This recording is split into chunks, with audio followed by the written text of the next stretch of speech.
There's this guy, goes by Computing Forever. Dave Cullen is his name. He's a YouTuber.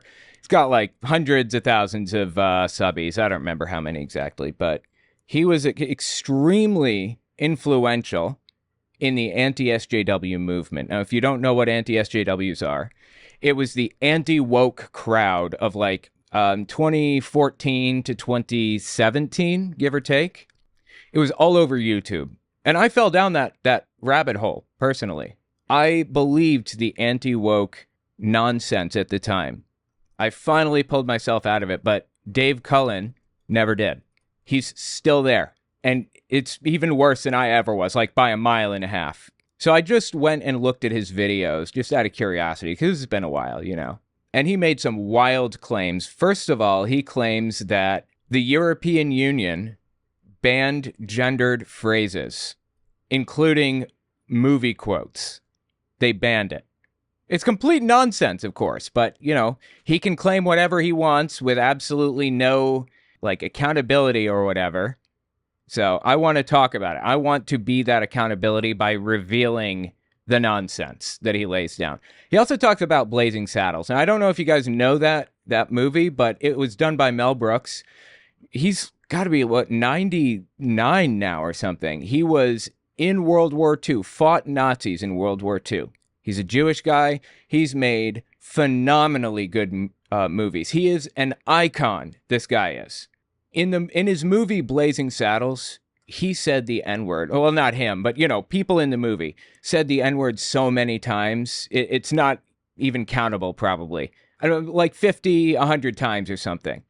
It was set in the West during, I don't know, maybe the 1800s or something. Had cowboys around and everything. And there was a black guy who was appointed to be the sheriff. And the entire town referred to him as an N-word, like all through the movie. And the point of the movie was to say, this is where we once were. This is where I don't want to be anymore.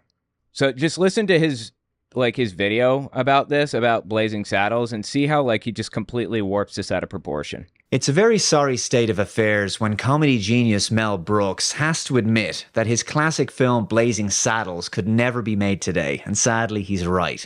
Political correctness and the easily offended special snowflake crowd would simply lose their minds. Okay, I assume he's talking about me as the special snowflake crowd, right? Quote unquote. I'm not offended by the N-word. I don't know anybody who's offended by it. You know what offends me? Heads using it to attack somebody else, to hurt a minority group, saying it just to do that and no other reason. That's what, quote unquote, offends me. Mel Brooks in this movie wasn't doing that. He was portraying where we once were. And honestly, maybe he couldn't have made it today. I don't know. But that was kind of the ultimate goal of the movie, to show people where we once were and move us somewhere else so that that world wouldn't be acceptable anymore. But okay, keep telling me about snowflakes. Go on. Snowflake crowd would simply lose their minds. There's got to be a college campus somewhere where this film has been condemned for all eternity into trigger warning hell. Wait, you telling me you don't know of a college where this happened? Is he just making up outrage right now? Into trigger warning hell. Blazing Saddles is one of my favorite comedies. The beauty of this satirical spoof is that it completely disregards any form of political correct thinking. You know what I find so fascinating about this? I'm sorry, I'm going to let it play in a second, but he and I both like this movie. I like it because it's making a statement on race relations and our shared history. He likes it because they use the N-word constantly. Seems to me, in my opinion. All right, keep going here. Quick interjection, this won't take long, I promise. I'd appreciate it if you watched to the end of the video, or at least a couple extra seconds, because YouTube bases its algorithm off of watch time. The more watch time a video has, the further the video will go. Also, take a look at my website, owenmorgan.com. I'm selling my book, Understanding Jehovah's Witnesses, 400 pages, and my second book, 100 Questions for Jehovah's Witnesses, which is about 80 pages. And you can find them both there on the website. Audio form, ebook form, whatever. It's about my experiences within the religion and the history of the religion generally. The 100 questions are intended to challenge a religious leader, so I'd appreciate it if you give it a read. Okay, back to the video. Form of political correct thinking. There is no filter. by the Honorable William J. LaPetite. People all over the place prepared to take him out is the point here. I don't even remember.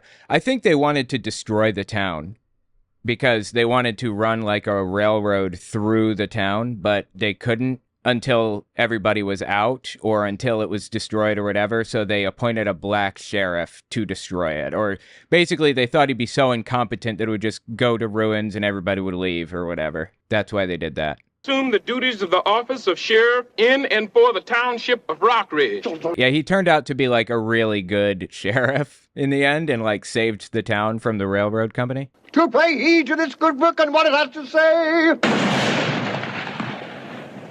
Son, you're on your own. While SJWs will look at this... It is such a good movie, man. I love this. Like, it's very jarring to listen to the N-word said over and over and over again like that, but if you can just get past that, it is worth a watch, actually. You should watch it. While SJWs will look at this movie as offensive and racist, they fail to realize this... I don't find that offensive or racist. What are you talking about? I am an SJW, if you will. Like, I don't find it offensive. Is he just, like, looking for things to be offended about because people are offended by it? Like, what? They fail to realize this movie actually makes fun of racism. Who is they? They failed to realize that? Who in this fictional world you've built feels this way? This is like a joke, dude. Dock that a day's pay for napping on the job. This is an accurate depiction of the past, though, of this period in time. It was Chinese who moved here and were like basically forced into building the railroads and then shut out of the economy, right? Like terribly mistreated. They're depicting it here completely accurately. This is exactly how it went. And slurs were just like being thrown around like nothing else. Day's pay for napping on the job. It points out the stupidity of it and does so by not being afraid to play with language and do so in the most irreverent way possible. Yes, naughty words and all. Like, they're not naughty words. It's not my problem with it. It's that they harm minority groups directly, like using that type of language. That type of language has historically been used to hurt people terribly. It's been used to, like, denigrate minority groups and used as justification to oppress them and hold them down. And it's just ugly. And there's no reason to use that stuff. No reason. That said, again, like, I don't have a problem with Blazing Saddles making this point. In fact, I'm glad somebody made the point. And isn't it a lovely morning? Up yours. The story is simple. It's a Western set in the 1870s. The villain, State Governor Hedley Lamar, wants the townsfolk of Rock Ridge to leave the town, which would lower land prices so that a railway line can be built through it. And every white person in the movie is portrayed as being dumb as dog. Like, this is Mel Brooks. Hedley Lamar. No. Hedley Lamar is on the left. The mayor or whoever the hell, governor, I don't remember. On the right, that's Mel Brooks. And look, he's cross-eyed. He's playing a moron. That was the message that this movie was delivering. And I think it's so funny that just went right over the guy's head. Had no idea that's what the movie was about. He came for the N-word, and that's why he stayed. Folk of Rock Ridge to leave the town, which would lower land prices so that a railway line can be built through it.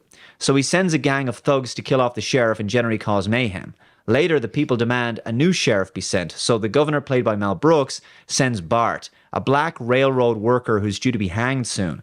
This is done deliberately to cause tension among the people and make them consider leaving.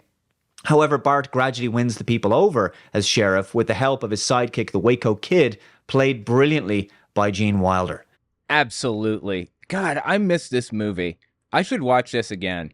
Bart is actually the hero and has overcome the initial racist reaction he experiences, but he does so not by morally badgering people, arguing with them, or speech policing. He just gets on with his job in a jovial manner. He's a very likable character. I'll show you another video in a few minutes where Dave is absolutely miffed over the fact that there are characters in movies that are not white. I'm not even joking. Just normal, not straight white men. Like, this guy is so lost. He's so lost. He has no idea what he's even talking about, seemingly. Likeable character. It's the writing that highlights the stupidity of racism, and the townsfolk rally around him as he comes up with a plan to defeat Lamar's band of goons. They even make fun of the KKK, for God's sake. Hey, boys! Look what I got here! Hey, where are the white women at? It was a very good movie, man. God. You should watch it, for real. Considering this movie was made back in 1974, it holds up incredibly well. The fact that a movie like this could never be made today... Well, it doesn't hold up well. See, that's what hold up well means. Is it acceptable in today's culture? And the answer is no. But that's because we've moved away from using the N-word or passing it out like it's candy or something. Like I said, I don't know of anybody who has a problem with Blazing Saddles. Literally never met a human being that has a problem with it. People just don't use the N-word like that anymore. This could never be made today, given the delicate sensibilities of the millennial generation and regressive Hollywood. I actually believe Regressive Hollywood. It's become an iconic masterpiece. There are so many brilliant one-liners and fantastic moments. The next man makes a move, then gets it. Hold it, man. He's not bluffing. Listen to him, man. He's just crazy enough to do it. See, people are they're idiots. White people portrayed as morons in this movie, and that went right over Dave Cullen's head. Drop it, or I swear I'll blow this head all over this town. Oh, Lordy Lord, he's desperate. Do what he say. Do what he say. It speaks volumes about our society today that we're told we now live in a liberal and tolerant culture, but there isn't a Hollywood studio or mainstream press that would support the production of such a movie today. How can he possibly say that? He has no idea if a Hollywood press or whatever would support this movie. He's just making things up, like earlier. I'm sure there's a college campus somewhere who would ban it because it's blah, blah, blah. He's just full of it. All the way down. He's just making things up. Comedy, of course, changes from one generation to another, I acknowledge that. But this film is still hysterical, so I think it has a timeless quality about it. Becoming more creatively conservative and sensitive to words and jokes is not social progress. We haven't moved into some new necessary era of intellectual and cultural understanding where we've all decided that films like this are morally wrong, and now we all know better than those primitive 1970s uncivilized filmmakers. Nobody's saying that. Literally nobody said that. He's creating a fictitious world and getting angry at it. Old man yells at cloud. Is that one of the memes or whatever? The reality is we've gone backwards. This film may be over 40 years old, but it's light years ahead of where we've regressed to now. And where have we regressed to? What is he shooting for? Where does he think we should be? And where does he think we are now? What does that mean? It means nothing. If we're going backward from 1974, then we're going into a time where the N-word was used freely to insult people just because. He is so full of with everything that he says. Anyway, he has a couple of other absolutely wild takes. Listen to this one where he talks about an article from Bob Iger, the CEO of Disney. I believe Bob Iger is conservative. I could be wrong on that point. Anyway, listen to Dave just get really upset over this. This article is from Bounding into Comics. Disney CEO Bob Iger pushes back against critics, claims infusing messaging as a sort of a number one priority in our films and TV shows is not what we're up to. Really? Okay, now for the audio audience, I'm going to go through each one of these. I don't know who these people are, but there are two women on screen. One is black, one is white. And it looks like a superhero movie or something, okay? Really? This one is a woman on screen with a leather jacket. Really? This is a white dude and two white women. Okay. What's his complaint here? This is just, what is this, Ant-Man? Is that what this is? It's the Marvels, I think. And I believe that this one is Ant-Man, but I don't know who the two women are. Anybody have any idea? I think Quantumania, maybe? Anyway, yeah, I have no idea what he's complaining about here. That there are women on screen, should it only be white men? Really? There's just a woman on screen now. Really? Yeah. Oh yeah, this one was Ariel, played by a black actor. Yeah, real. Like, what's the complaint here? Ariel is a fictitious character that was created by Disney. I don't care what they do with her. You know, his real complaint seems to boil down to this. It's not white men, or not white people in general, that are playing this out or acting on screen or whatever. That's the definition of white supremacy. Do you know why people include minority groups like women or like members of the black community or the LGBT community or whatever? Because it sells tickets and stuff, and it improves the company's image to have lots of representation. You know, black person goes to see the Little Mermaid or whatever, and sees like literally all white people. Imagine living in, say, South Africa, and literally every single person that acts in a commercial or in a movie or in anything at all, they're all black. How would it make you feel? It'd make you feel underrepresented, right? Not to say that like white people are oppressed in South Africa. That's just not the case. But I'm just trying to make a point here. Ultimately, every decision that a company makes is for financial reasons. If a company or a CEO makes decisions on any other premise other than make more money, they can be removed. I believe it's illegal for a CEO to do things that are not beneficial to the company. Really? This is Harrison Ford being punched by a woman? Oof! I felt it. Yeah, I think it's Indiana Jones. I haven't seen that one, but what's the problem? I don't understand why this is bad. Is he just like mad that there's a woman in this? I felt every bit of that emasculating feminist punch on poor old Indiana Jones. Emasculating feminist punch? What a horrid send-off. But seriously, come on, Bob. Is this a joke? Are you joking? You know, it's strange because one can't help but notice a consistent pattern in Disney's recent output of popular franchise productions. The message on clear display over and over again. We're not imagining any of this, and it's clearly being inserted for a reason. Not imagining what? A woman being in a film? A black person being in the film? No, they're in the film. The thing that he's imagining is like this underlying agenda that they've created and set out to like undermine white people. Like, I don't know what they're undermining here. So yes, I agree with the author of this article, Spencer Bakuli.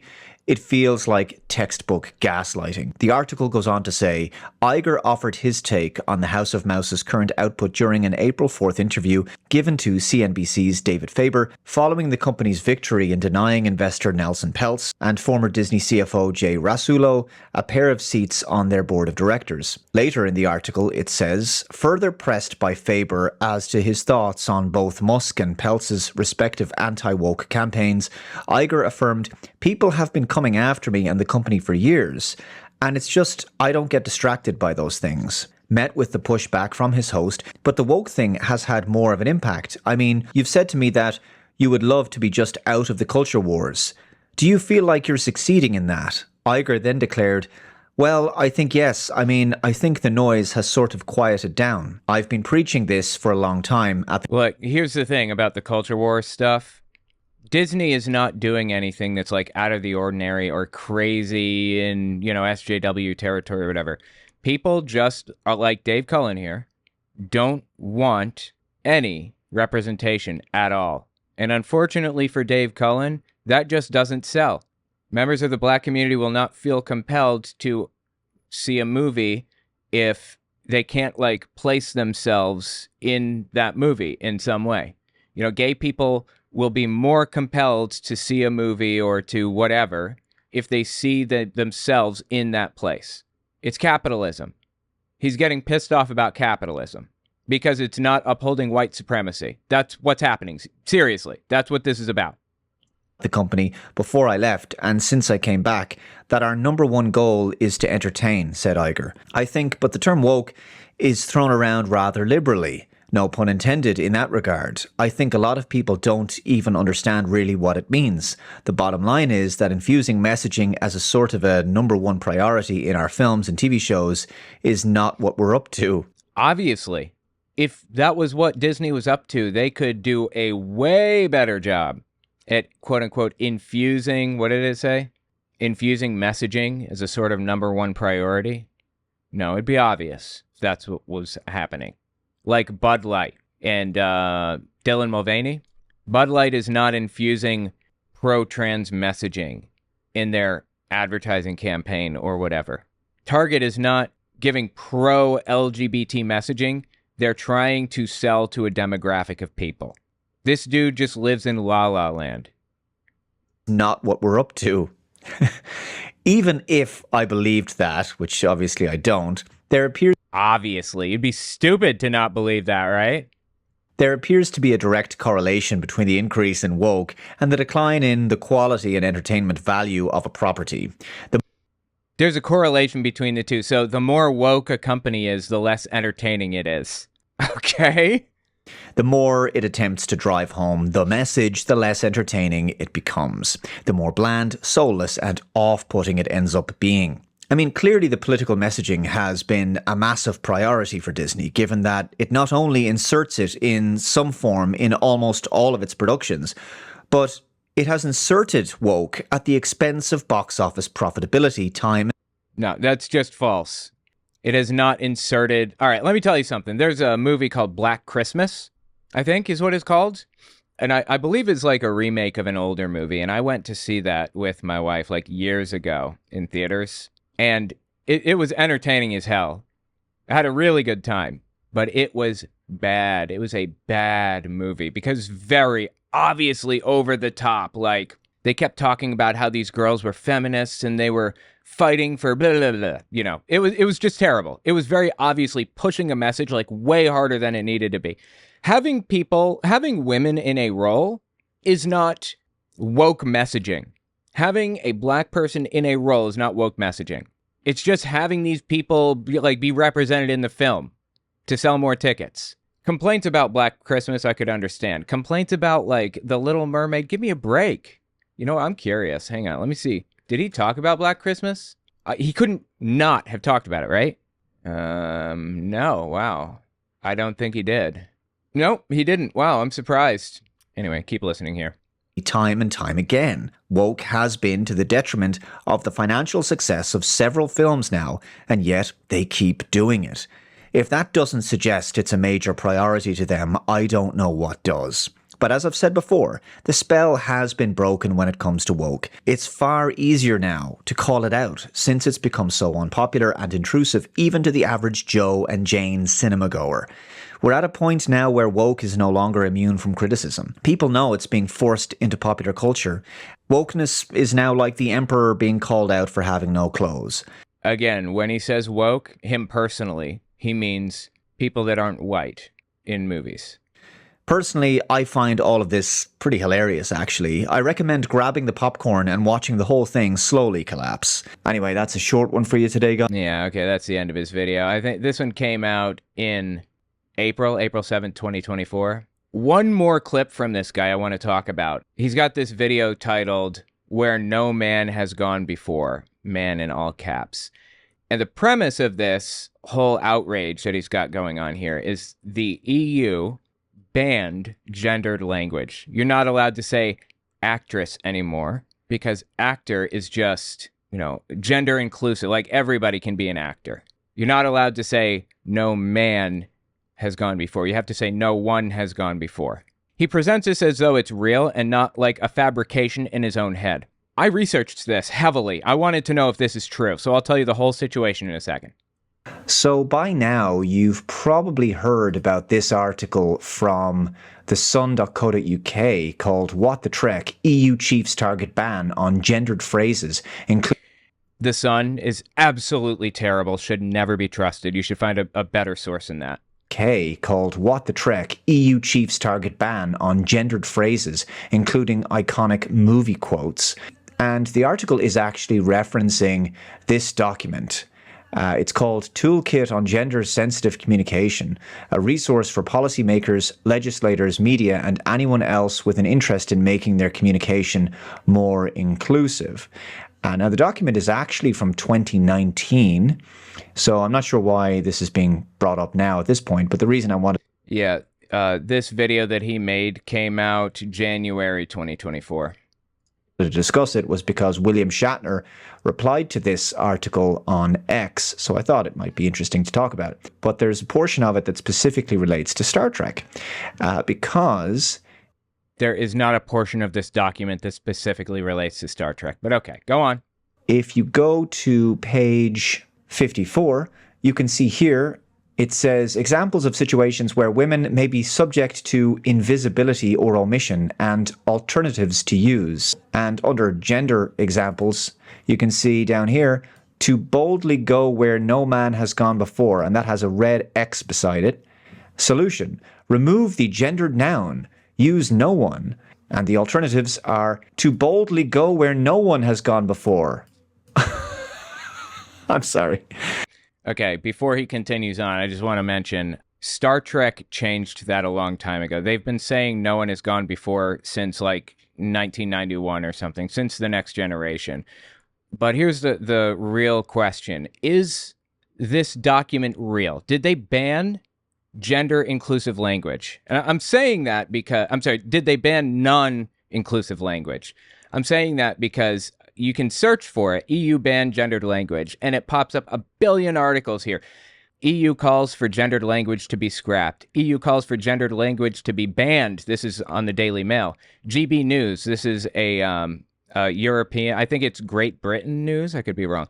EU idiots slammed for demanding gender-neutral language in the latest woke guidance. Anyway, so what happened exactly? I'll tell you. This document, as he said, it was actually kind of hard to find. It was written by some little EU like offshoot, some little tiny office called EIGE, the European, what is it again? European Institute for Gender Equality, okay? And it wasn't a bill that was voted on or that could be passed or whatever to ban gendered language. It was for legislators who write bills, if they want to use words in each language that include everybody. So, you know, you don't want to ban like men from doing something. You want to ban like everybody from doing something. Or you want to like make it legal for everybody to do something. This is how you do it. This is how you would write the bill. These are the words you'd use in the bill. That's what this was for. It wasn't demanding anything.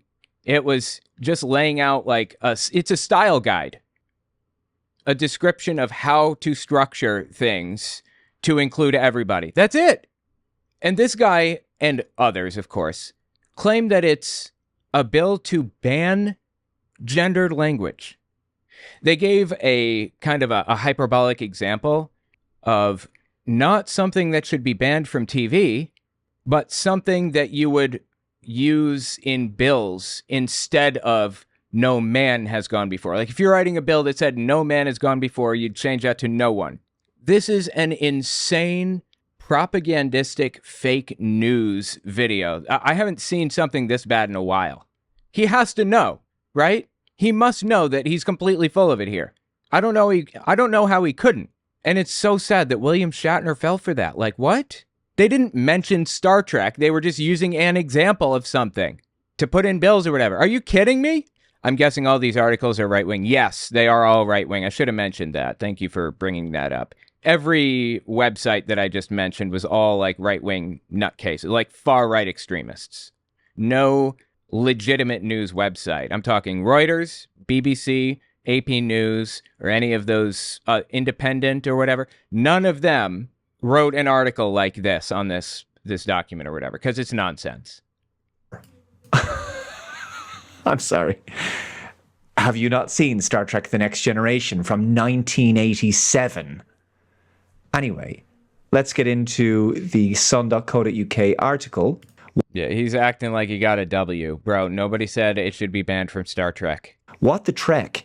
EU chiefs target ban on gendered phrases, including iconic movie quotes. EU chiefs? EU chiefs? Who are these EU chiefs? Is that the person's name who is in control of the entire European Union? First name EU, last name chiefs? Are these initials?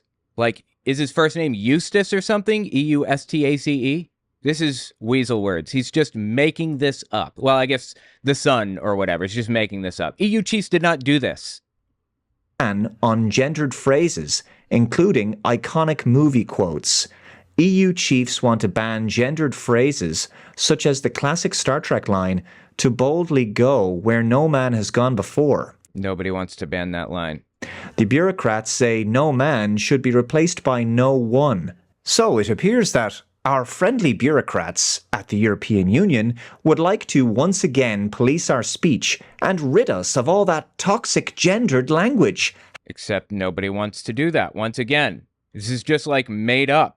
How stunning! How brave! How exactly what one would expect from something that was sold to us as just a common economic market, bro. The EU was sold as just a common economic market? No, it wasn't. It's kind of an overarching umbrella government that sets rules for all of the EU countries or whatever. Like, kind of like the federal government in the United States. You have to follow these rules. But every government has ultimate authority over its own system. The EU can't actually force anybody to do anything. They all just agree to. This dude is insane. Well, no one cares what the EU thinks, but of course, when has that ever stopped them?